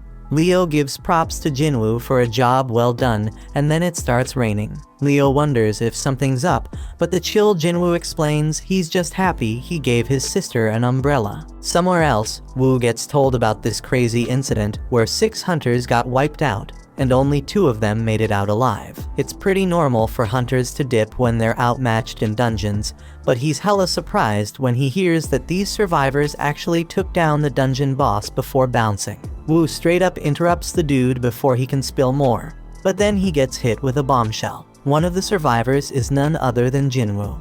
Woo knows this shit involves the infamous Hung, which explains why he got dragged into this mess. Jinwoo rolls back home and lets his sister know that he's gonna cover their mom's hospital bills for a while. Gina thinks he must have scored big cash from his last raid, but she's like, hold up, bro, you ain't even injured. She figures he must have had a solid-ass team making it easy to take down the bad guys. Jinwoo admits that it was a piece of cake, not just because he was way stronger than them, but also because he didn't hesitate to finish them off. In the past, he would have looked for an escape route, but the new Jinwoo was ticked off at them for even thinking they had a shot against him. He wonders if leveling up made him bold, but he reminds himself that they were humans, not dungeon monsters. Gina snaps him back to reality, and he remembers why he's getting stronger. It's so he can stay alive and hold it down for his family. So if he had to do what he did in that dungeon again, he would. Just then, some harmful substance gets detected in his body, and he realizes it's from what he's drinking. But Jinwoo keeps sipping, and he notices he ain't getting drunk at all. Then a notification pops up, revealing a reward he got from that double dungeon. It cancels out any toxic or messed up conditions and amps up his regenerative abilities. He was too busy to check his rewards that day, but now it all makes sense why he grew his damn arm back. Shit's getting real, my friends. Later on, Jinwoo links up with Leo, who's all grateful for Jinwoo saving his ass. But Jinwoo's like, no kid, you don't owe me shit. Leo hasn't spilled the beans about what really went down in that dungeon, so Jinwoo ain't expecting any payback. But then Leo drops a bomb. He's putting together a strike team, but Jinwoo shuts him down before he can even ask him to join. Leo's begging Jinwoo to give him a chance, saying he just needs him for 19 raids. He spills that he wants to become a guild master, and to do that, he needs at least 20 raids under his belt. Leo's old man wants to start a guild for his construction company, and Leo's down to help however he can. Dungeons are mad dangerous, but the loot they hold makes it all worth the risk. It ain't just about mana crystals and essence stones, everything in a dungeon's got value. Jinwoo gets it. Having hunters raid dungeons for a company is a solid business move. Leo's dad wants an S-rank hunter as the guild master, but Jinwoo's hella surprised because there are only 7 rank hunters in the whole damn country. And to make it worse, the only S-rank who ain't already in a guild is Min, and that dude's retired. This means Leo's pops must be planning to snatch an S-rank from another guild. But Jinwoo warns him about that shit, because he's just gonna make enemies with the guild he takes them from. It's a risky game, my peeps. Leo switches up his game to convince Jinwoo and straight up tells him he gonna need some backup for their raids, especially if he wants to keep his power under wraps. And that's a genius move because it'll be way more convincing to his old man if he succeeds rolling with a low-rank hunter like Jinwoo who's playing pretend. Leo shows Jinwoo the building they're planning to use as the guild headquarters and says it's worth a crazy amount of money, like 30 billion yuan. That's some serious dough, man. Leo wants to give it all to Jinwoo in exchange for his help in completing 19 raids. Jinwoo would have been all over that offer in the past, but things have changed since he became the only dude who can level up. He's dead certain he can reach S rank, or maybe even higher the way things are going. But there's still too much unknown about his powers, and it would be too risky to team up with someone. So Jinwoo shuts it down and declines the offer. Leo ain't ready to give up just yet though. He promises to take Jinwoo's secret to the grave, but one look from Jinwoo sends chills down his spine, and he bounces. Meanwhile, Hung's younger brother Wang is super pissed about his brother's death and demands to know about the 2 survivors. His assistant Laura is straight up shocked when he asks what happens if he kills someone in another country, but she spills the beans anyway. If there's a treaty with that country, he gonna have a trial there, but if not, he getting sent back home to face the law. Wang wants to dip out there pronto, but Laura reminds him he has way too much going on, so he plans to deal with it later. He gives the survivors one more glare and just hopes they stick around long enough for him to take them out. The next day, Jinwoo hits the streets for a jog with his sister.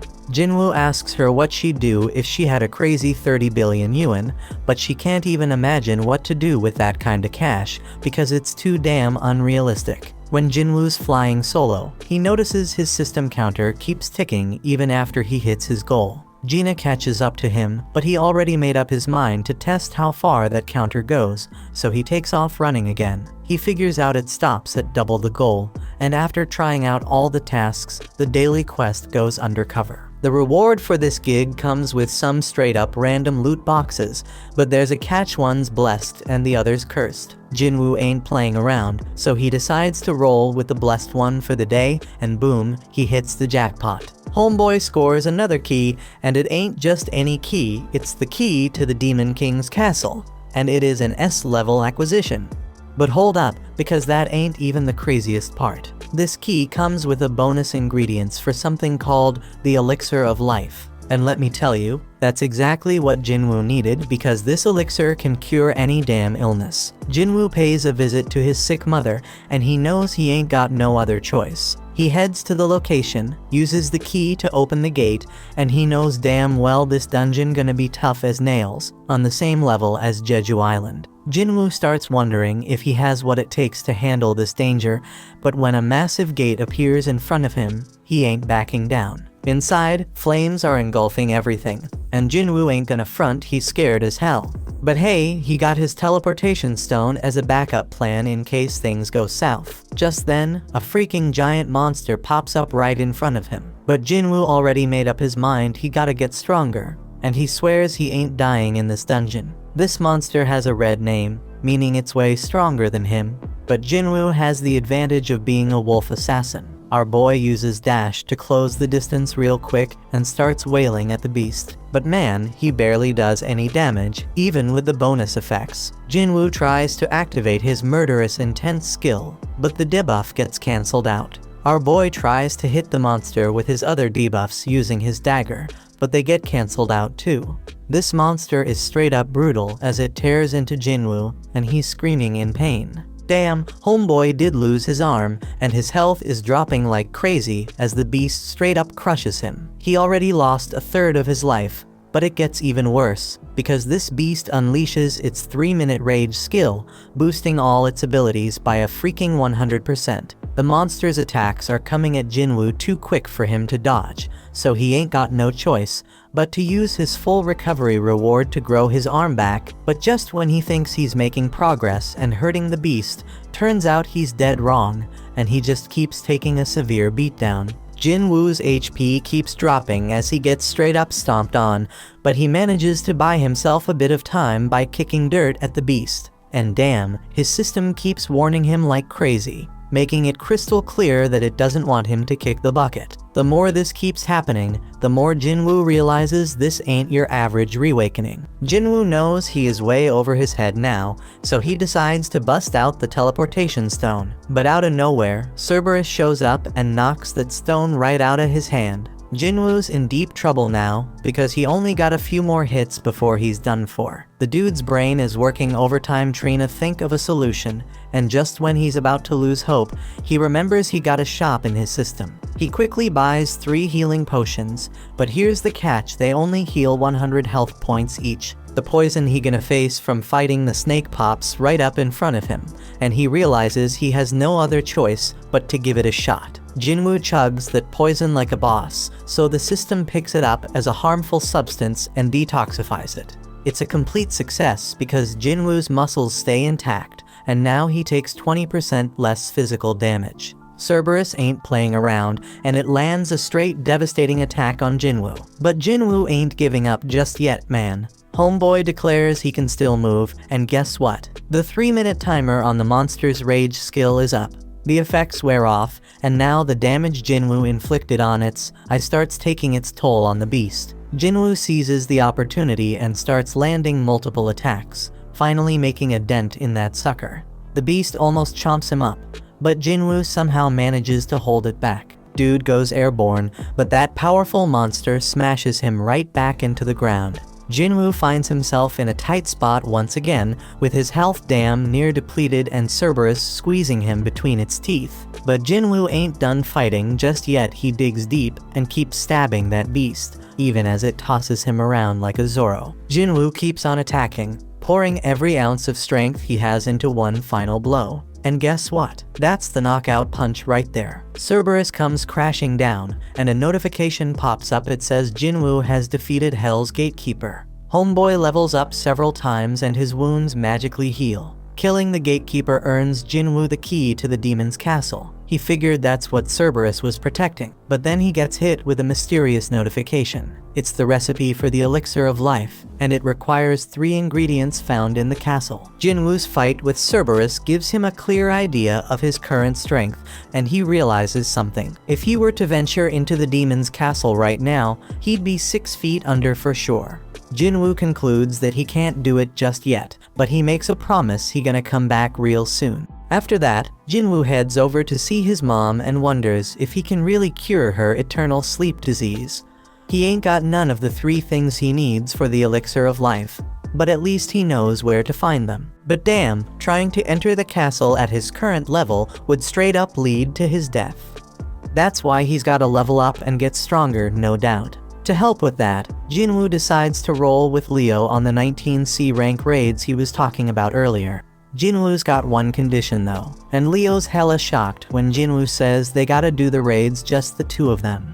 No one else. But Leo says what the hell, because rank C gates require at least 8 team members to enter. But Jinwoo wants them to go with a hung strategy, so they gotta hire enough hunters to meet the quota. Leo's kinda hesitant because it could be risky as hell. But Jinwoo points out that if just the 2 of them can beat 19 raids, that's gonna be mad impressive. And it's all about impressing his old man. Leo agrees to go to hell and says he'll handle everything. In another spot, Chahee's getting her exercise on, running in circles, and taking a sec to gulp down some water and replenish her body's fluids. She ain't playing around because she knows someone's been creeping on her. So this dude named Yoon finally comes out of hiding and introduces himself. On the other side, Leo's dad tells Leo how shit's gone crazy since the gates showed up 10 years ago. The world's infrastructure can't even function no mo without the resources from them dungeons. Only the hunters can get those crucial resources, so they're hella important, and the Hunters Association keeps an eye on them. They oversee a lot of stuff, including managing the gates, but they are not the ones that benefit the most. The guilds are the ones raking in the dough from the dungeons, scooping up the vast majority of their vital resources.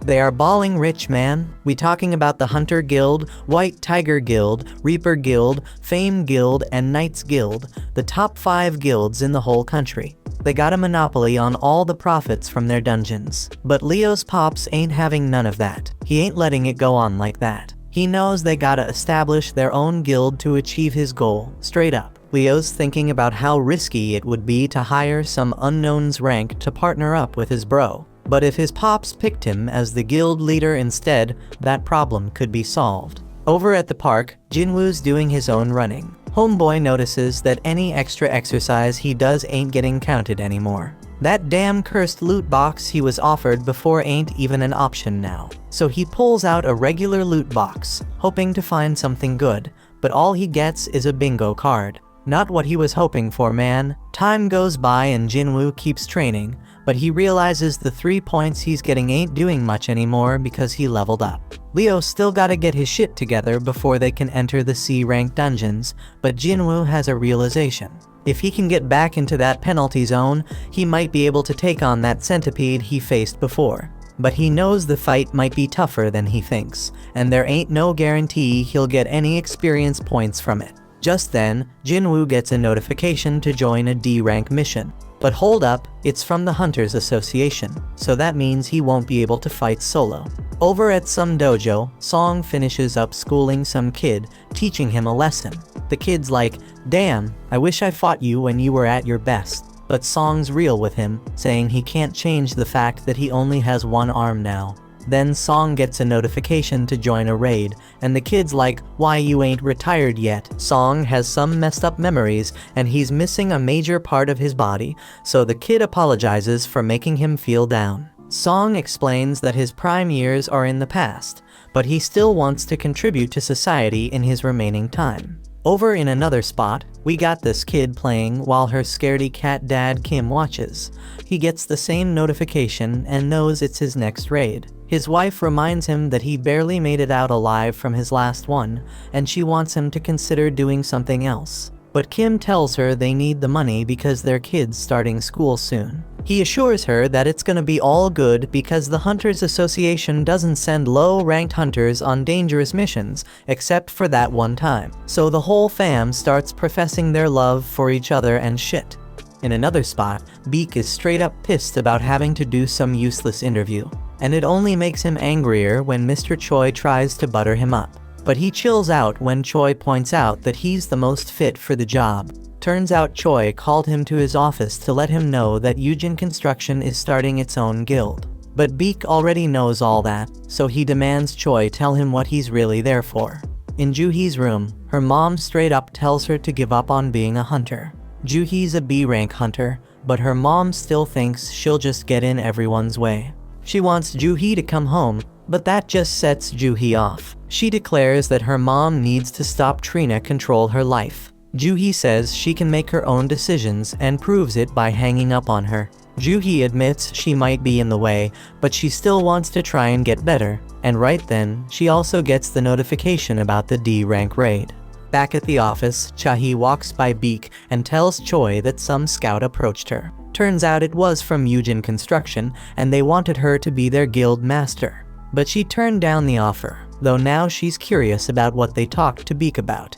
Beak's chilling at a bar, thinking about their convo. Jojo Island's been sealed off since that failed raid, and folks Trina forget about the terror it brought. Mr. Choi sees himself as the weapon of humanity, but he can never forget about Jojo Island and/or what happened there. He plans to clear the island soon, and for that, he needs Beak and the crew on the same page. They gotta get stronger, gather allies, and sway public opinion. That's why he set up the interview and had Chahi train new hunters. Choi reminds Beak that he left something behind on that island, jogging Beak's memory about losing his old friends. In a dark place, an ugly man is pleading with someone to eliminate people.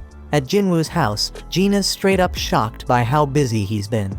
The old Jinwoo used to need weeks to recover after each gate, so she's wondering if all his training is paying off. Jinwoo casually dips out on a mission without taking his gear, and she's worried because he's acting like it's just a regular trip to the sea. In another spot, Song's thinking about how he's a swordsman, but his awakened ability ain't got nothing to do with physical power. All them years he spent training in martial arts don't mean jack inside a dungeon. His magic focus powers make his sword useless against them magical beasts.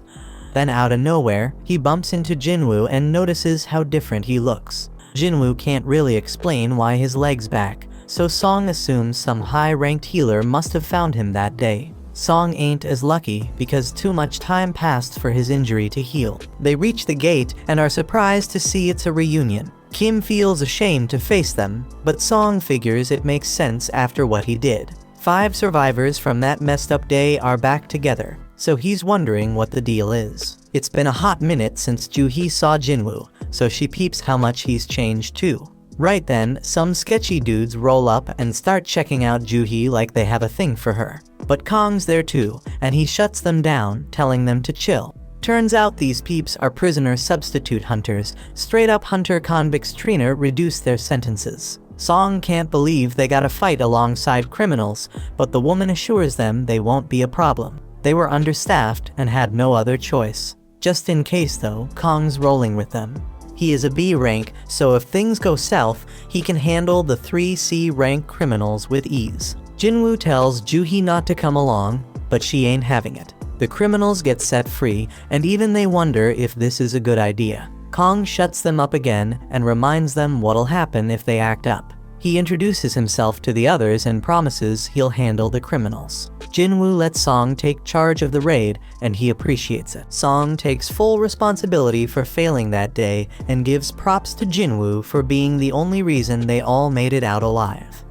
He thanks Jinwoo on behalf of all the survivors, but Jinwoo doesn't need it. Kim ain't got no objections to Song leading them, and Kong's staring at Jinwoo for some reason.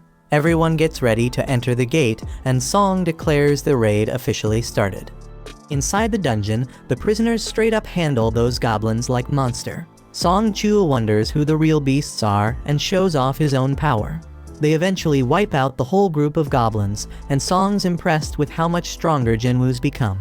Even Juhee notices that Jinwoo ain't been hurt yet, and she hopes nobody ends up needing her healing skills. Song's still amazed because Jinwoo's aura is on a whole different level. Kong leads them forward, but they come across a fork in the path. The dungeon's been easier than they thought, so they figure it's cool to split up. It's gonna be riskier, but they'll clear the dungeon faster. Jinwoo can sense the boss is down the left path, but he keeps it to himself. Because he ain't been leveling up much from those weak-ass goblins, Jinwoo suggests his group take the left path. They split up, but Kong's giving Jinwoo some weird-ass look. Kim's group members are a bunch of cowards, and Kim decides they gotta apologize to Jinwoo for ditching him on their first raid. They know he probably won't accept the apology, but Kim's determined to try because he wants to keep being a hunter. Down the other path, the prisoners straight up wipe out another group of goblins with ease. Kong, being all weird, asks if they could do the same against humans, but they make it clear it wouldn't make a damn difference. Here's the backstory. Kong found out some dude's daughter got assaulted by 3 dudes. The poor girl ended up taking her own life, and this guy's furious because those 3 scumbags will be free in just a few years. To make matters worse, those assholes are hunters, and they get to join raids to reduce their sentences. That shit's unfair as hell because his daughter ain't never coming home. So the man brings 3 million yuan and offers it to Kong to take out those 3 prisoners. Kong's gone straight up bonkers now, and he spills the beans to the prisoners about what he's gonna tell the inspectors when he dips out of the dungeon. He's gonna say the prisoners got wiped out by a gang of 100 goblins. Kim keeps going down his path, but he's shocked when it connects to Kong's path, and he finds Kong massacring the prisoners. Kong starts telling the prisoners he's been told to make them suffer, but Kim interrupts his crazy ass. Cold-blooded Kong takes out the last prisoner and decides he's gotta change his plans as he starts making his way toward Kim. Jinwoo's thinking about how Kong saw him at the hospital, and he just hopes the dude doesn't remember him. Just then, they hear screams, and they rush over to find the dead prisoners. Turns out Kang got eliminated too, and Jinwoo's shocked when he sees Kim in bad shape. Juhee works her healing magic on him, but Song can tell this ain't the doings of no magical beast. The weapon used was too damn sharp, and whoever used it purposely avoided finishing him off multiple times. Kim's given up on surviving, but Jinwoo reminds him he's got a family. Jinwoo demands he stay alive, otherwise he won't be able to keep blaming him. Kim uses his last breath to apologize to Jinwoo, then he's gone. Right then, Kong tries to take out Juhee, but Jinwoo steps in and stops him. Kong's impressed by Jinwoo's speed, and Song realizes Kong's the one behind this whole massacre. Song's shocked because Kong's part of the Hunters Association, but Kong just wants to spill his plan.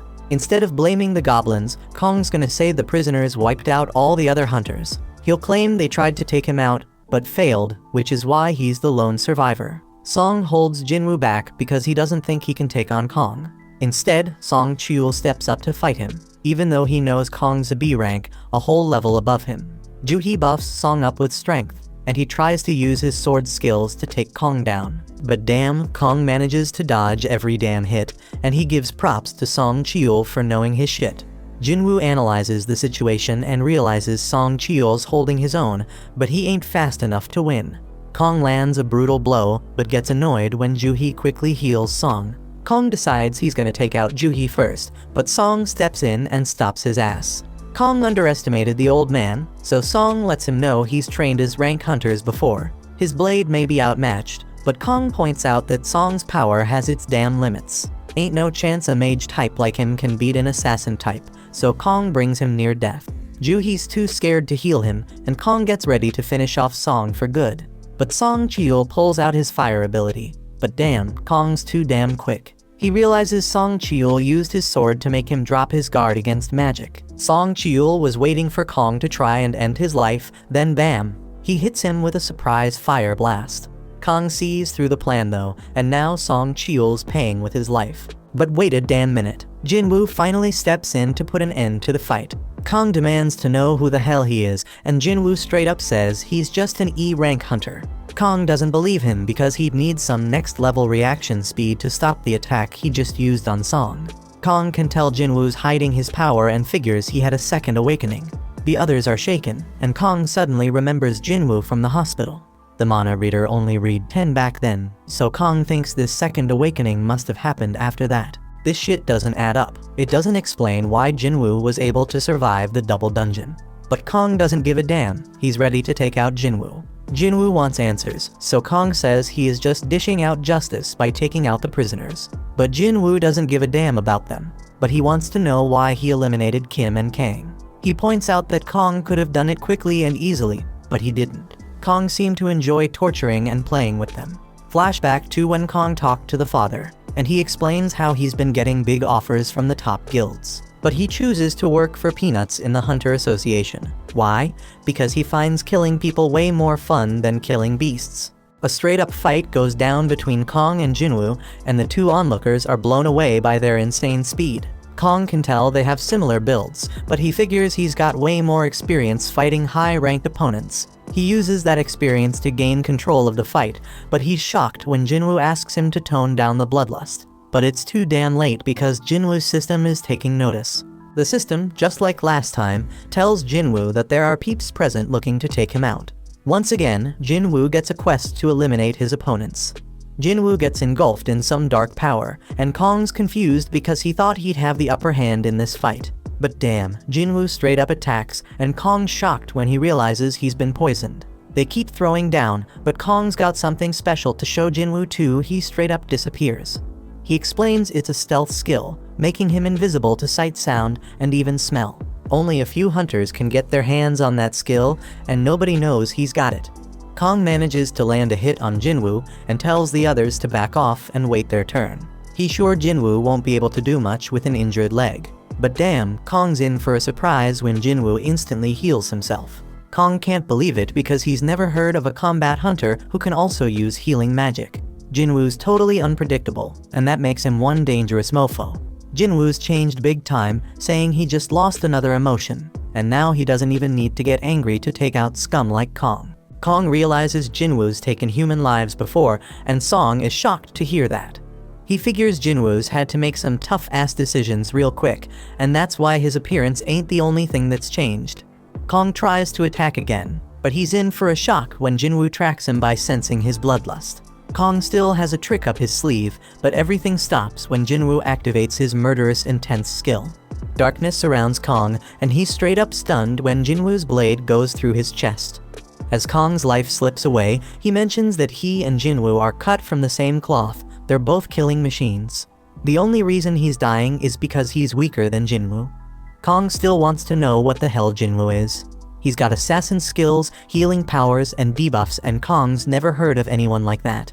Jinwoo doesn't spill the beans, but Kong points out that Jinwoo was able to take him out, so his E-ranked act is over. Jinwoo decides to drop a little truth bomb and explains that he's someone who gets stronger with every damn fight.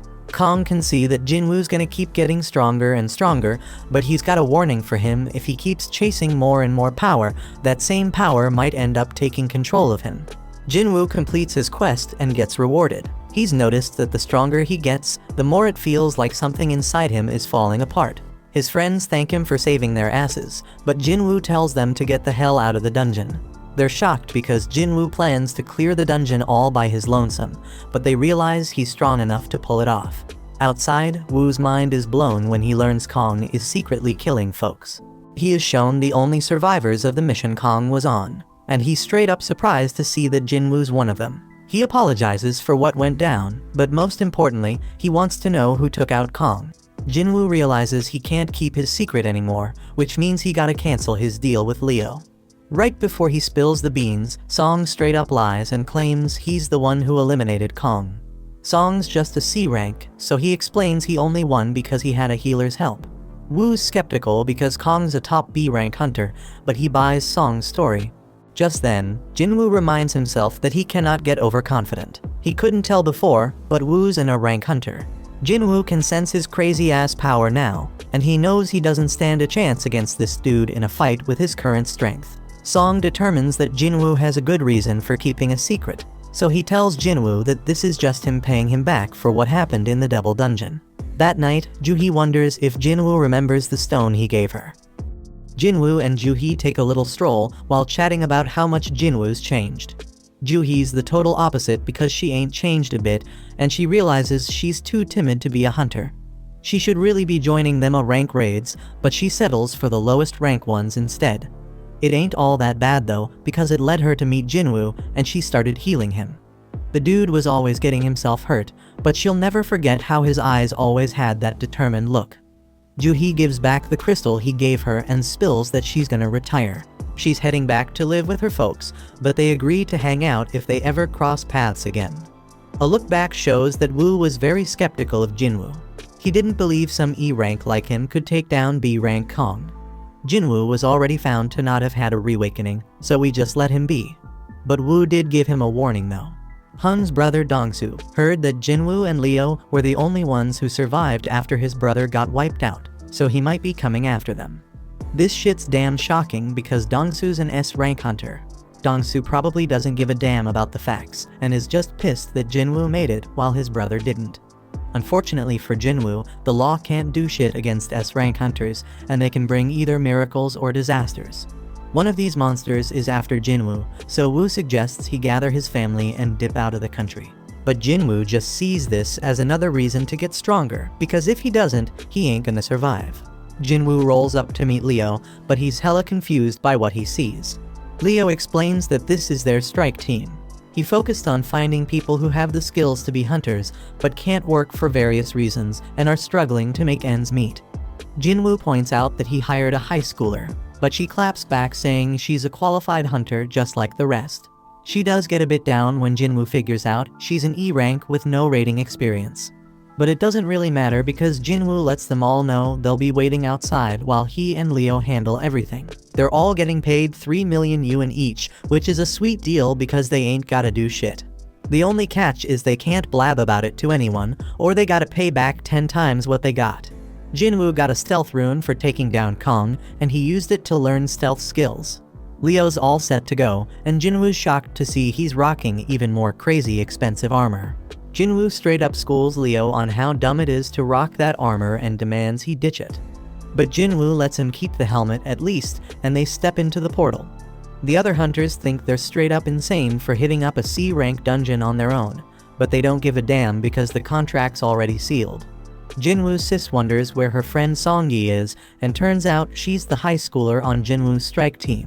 The hunters chat about how a full strike team would take a solid 2 hours to finish this raid, so when they see Leo pop out of the portal, they assume they just bailed.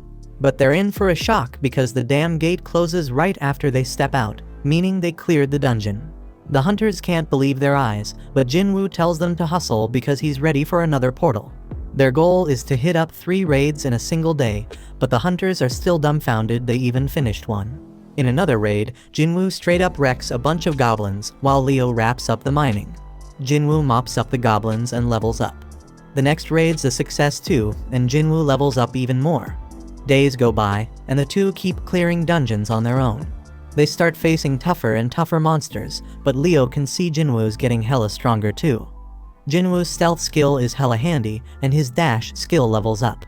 He gains a couple more skills and finds out they're straight up powerful when he uses them on a wolf. Jinwoo's got a bunch of new skills now, but his mana ain't enough to use them for long.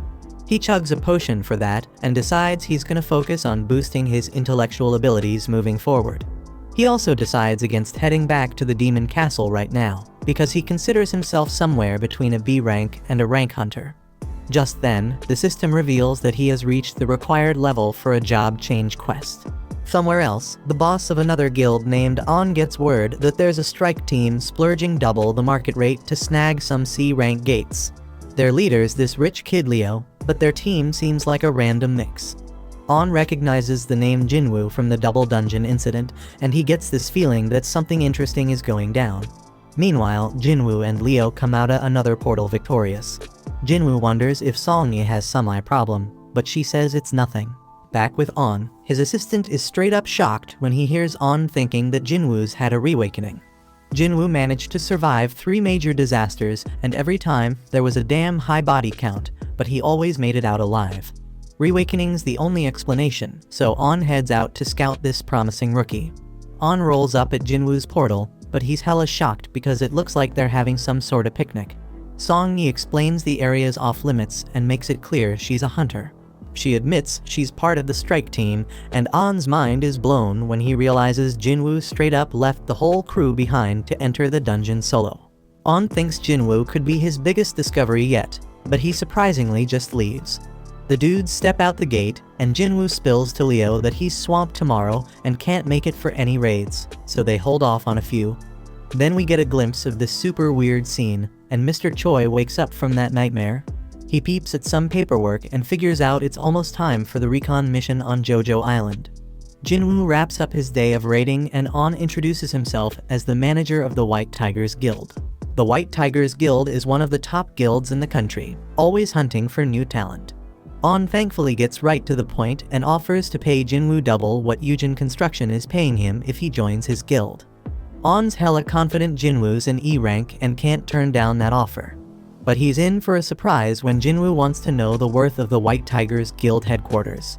It's worth a cool 50 billion, so the dude's mind is blown when Jinwoo reveals that a construction company's hooking him up with a building worth 30 billion. Jinwoo backs up his claim with evidence, but On reveals that he isn't qualified to offer them their 50 billion building. Jinwoo loses interest and bounces, but he's curious how On got wind of him.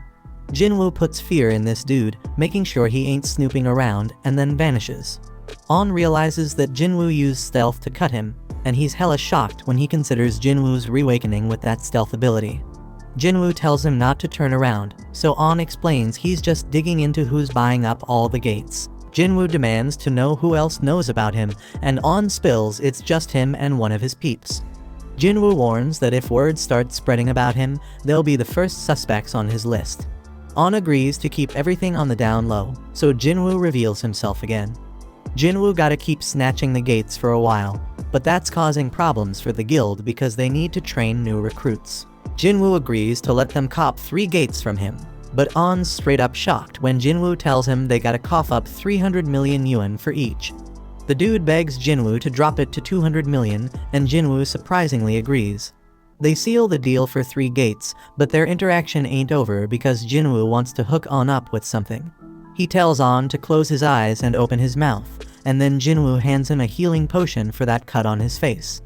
Jinwoo reveals he trusts On, but he reminds him to keep his trap shut. On's assistant wonders how it went down, and On tells him he thinks Jinwoo might be an even bigger deal than he originally thought. The next day, Leo confirms they got the 600 million yuan. Leo points out they were gonna ditch the gates anyway, so he can't believe Jinwoo managed to score so much cash for them. Leo wants to know more, but Jinwoo says it's a trade secret. Back with the White Tiger Guild, On realizes Jinwoo played him, because now there's a bunch of C-rank gates that have appeared selling for less than 70 million yuan. Jinwoo sends him a message informing him that they are now on an equal footing after spying on him. On realizes Jinwoo ain't someone to mess with, but he's glad he got his contact info. Elsewhere, we see Jinwoo heading out on a road trip to find out what this job change quest is all about. Jinwoo arrives in some forest far away from civilization because he has no clue what to expect from the job change quest. He already tackled 2 dungeons with keys, but those were mandatory quests, like the penalty and emergency ones. But this job quest? It's optional, and they even gave him time to decide. Jinwoo figures it's a major event that's gonna level him up by getting skills perfect for his job, so he decides to accept, and the gate opens. Jinwoo just remembers he ain't done his daily quest yet, but he'll get to it later. He declares that the real game begins right now, and steps into the gate. Meanwhile, Leo's having a meal with his father, and his bro shows up too. Inside the dungeon, Jinwoo realizes he can't use potions or fully recover. He won't be able to leave until the quest is complete either, so he will have to be very careful. Suddenly, he hears something coming his way, and he gets ready for action. Turns out it's an armor-type beast, and Jinwoo wastes no time attacking it. But damn, his attack does nothing, and he was caught off guard by the monster's power. Jinwoo tries another hit, but it's still useless. He dodges a bunch of attacks and declares that he's faced stronger creatures with even tougher defenses. Jinwoo then uses his bare hands and tears the monster apart. Jinwoo ain't too thrilled because he basically wasted one use of his fatal strike skill. But he can't stay mad for long because he has some company. Meanwhile, Leo's dad wonders how Jisung's guild establishment efforts are going. He heard that all the S-rank hunters he reached out to turned him down. That's true, but Jisung explains he's talking to hunters from other countries. Leo realizes that this will be more competition for him, and he is shocked when Jisung reveals that he knows he has been working on something in secret. Jisung warns Leo not to get in his way because he knows what's up. Leo stays quiet, but he's certain Jisung wouldn't be talking like that if he knew how powerful his partner is. Back in the dungeon, Jinwoo straight up wrecking them monsters. He knows he's gonna need a rest soon, but he senses something and takes out another monster. He can't believe it was using stealth, and to top it off, a mage with light magic shows up. It's all kinda strange because Jinwoo feels like he's reliving his old battles with the first monster's armor and these monsters' skills. The quest turned out way tougher than he expected, but he ain't one to back down. He analyzes the situation on the go, and figures out what it takes to beat each enemy. The armored one needs serious strength to take damage, the stealthy one needs